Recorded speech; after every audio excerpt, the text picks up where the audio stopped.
वैसे वैसे पंचोता साहब, ये जो आप बात कर रहे हैं, ये थोड़ी देर पहले हमारे प्रोग्राम के शुरू होने से सिर्फ चंद मिनट पहले पाकिस्तान जी, तहरीक इंसाफ का एक एलामिया जारी हुआ है। मैं जरा थोड़ा सा चाहूंगा आप इस पर भी कमेंट कीजिए। इसमें बिल्कुल। पूरा लिखा गया है जनाब, साइफर मामले में इमरान खान को अदल से महरूम करने की कोशिश हो रही है।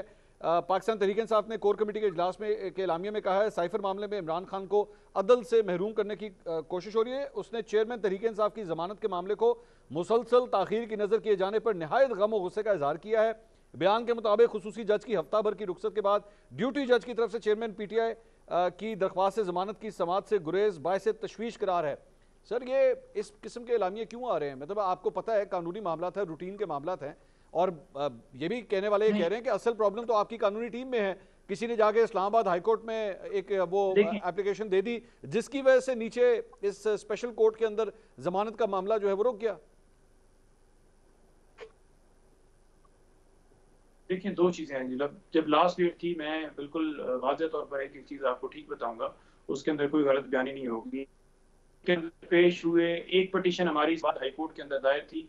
वो दायर इस हवाले से थी कि जो नोटिफिकेशन किया जज साहब के हवाले से और जो वहाँ पर ट्रांसफर की गई अटक जेल के अंदर, उसको बेसिकली हमने कॉन्स्टिट्यूशनल पटिशन के अंदर चैलेंज किया कि वो नोटिफिकेशन सेट असाइड किया जाए।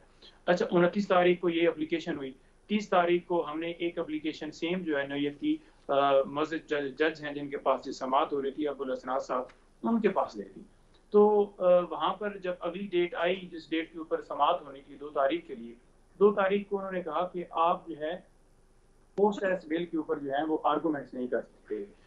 पाकिस्तान की जो है हिस्ट्री में कभी ऐसा नहीं देखा कि ना तो ऊपर कुछ स्टे है उन दरखास्तों के ऊपर या उसके ऊपर और कानूनी तौर पर वो कॉन्स्टिट्यूशन पटिशन का अलग मामला है। बेल की हद तक जो है रुकावट नहीं थी कानूनी तौर पर कि उसके ऊपर आर्गूमेंट्स ना होते। पहली बात हो गई। दूसरी बात एक पूरे हफ्ते के लिए जो है वो चले गए हैं।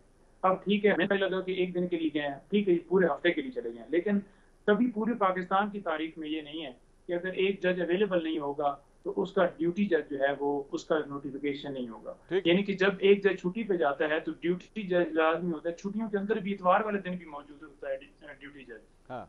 तो ऐसा हुआ कि हम लेकर जो वहां पर एडमिनिस्ट्रेटिव जज हैं जवाद साहब, उनके पास गया और दरखास्त दी कि जनाब आप जो है ये बेल सुने, क्योंकि आप यहाँ पर हेड कर रहे हैं और ड्यूटी जज हैं। उन्होंने कहा जी मैं इस कम्प्लेक्स की 24 जो अदालतें हैं उनका जो है एडमिनिस्ट्रेटर हूँ, ना कि मैं इस कोर्ट की हद तक मेरे पास कोई पावर है। वो कैसे नहीं है जी? अब लॉ मिनिस्ट्री ने नोटिफिकेशन किया, नोटिफिकेशन के अंदर ये उन्होंने वाज़ेह साफ लिखना था कि अगर जज साहब छुट्टी पे होंगे, फॉर एग्जांपल वो कहते हैं मैंने एक सर, साल मैंने आगे मतलब चलना एक है साल पंचोता साहब, बात लंबी हो जाएगी। मुझे सिर्फ ये बताइए, इस्लामाबाद हाई कोर्ट में जो पिटिशंस फाइल हुई हैं वो पूरी कानूनी टीम को ऑन बोर्ड लेके हुई थी? आप ऑन रिकॉर्ड बता सकते हैं ये बात? देखिए, बात ये है कि कानूनी टीम जो इस्लामाबाद हाई कोर्ट के अंदर पिटीशन हुई, जो उस दिन भी बात चल रही थी कि वो अलग से पिटीशन होगी। इसके अंदर देखें टोटल खान साहब के 200 के करीब केसेस हैं, 20 से ज्यादा लीगल टीम है जिसमें मुख्तलिफ मेंबर्स हैं। साइफर वाली जो है वो मामले के ऊपर शेर मरवत साहब से खान साहब ने खुद कहा था कि आपने साइफर वाला मामला देखना है। उन्होंने जब वो सारा हमें पता चला 29 तारीख को कि ये इस तरह से जो है गिरफ्तारी जो है वो उन्होंने डाल दी और रिमांड भी ले लिया, तो उन्होंने पिटीशन अलग से फाइल कर दी। हमारे वो यानी कि सलमान सफ्तर ने जो जाकर दरखास्त दी, उनको नहीं पता था कि वहां पर दरखास्त दायर होगी है। तो हमारा आपस का मामला है कि हम वो विड्रॉ करें या तो जो यानी मामला आप करें, आप उस कंफर्म वजह से कर रहे हैं ना बेल पेंडिंग नहीं हो नईम सकती। साहब, आप फिर बेल कंफर्म कर पेंडिंग रहे हैं नहीं ना हो कि सकती। सलमान सफ्दर साहब को पता ही नहीं था? ये कानूनी टीम की फिर नकाइस है ना कि आपस में कोऑर्डिनेशन ही नहीं थी, कि एक वकील को पता ही नहीं कि आप दूसरे वकील क्या कर रहे हैं। यही हुआ है ना फिर? देखिए, नहीं, देखें बात यह है कि अगर फॉर एग्जांपल कोई लतीफ खोसा साहब एक अलग दरखास्त देते हैं और मैं एक अलग दरखास्त देता हूँ, या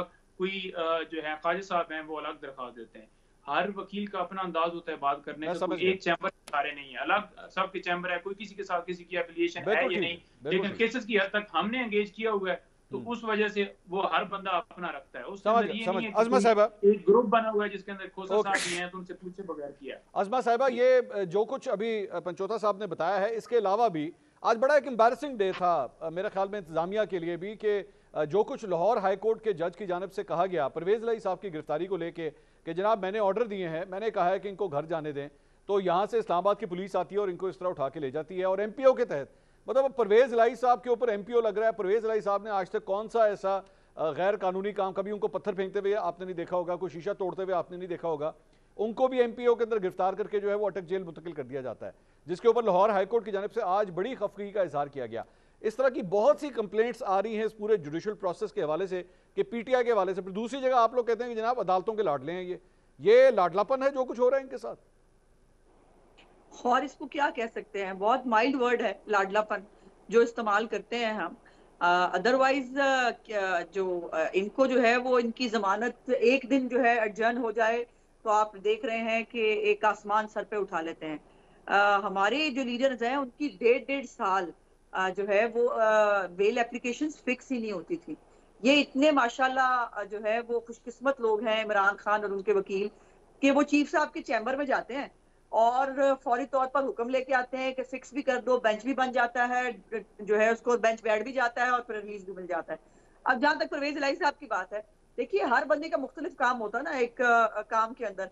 परवेज इलाही साहब जो है वो ठीक है पत्थर नहीं मारते होंगे, लेकिन परवेज इलाही साहब खासे शर्पसंद आदमी है और हम तो उनको बहुत अरसे से देख भी रहे हैं और भुगत भी रहे हैं। जितने बड़े फिरौन वो पंजाब की पहले स्पीकर की कुर्सी के ऊपर और उसके बाद जितने वो सीएम बन के फिरौन थे, वो अल्लाह जो है वो आप इसलिए उनको वज़ारत आला की कुर्सी ऑफर कर रहे थे।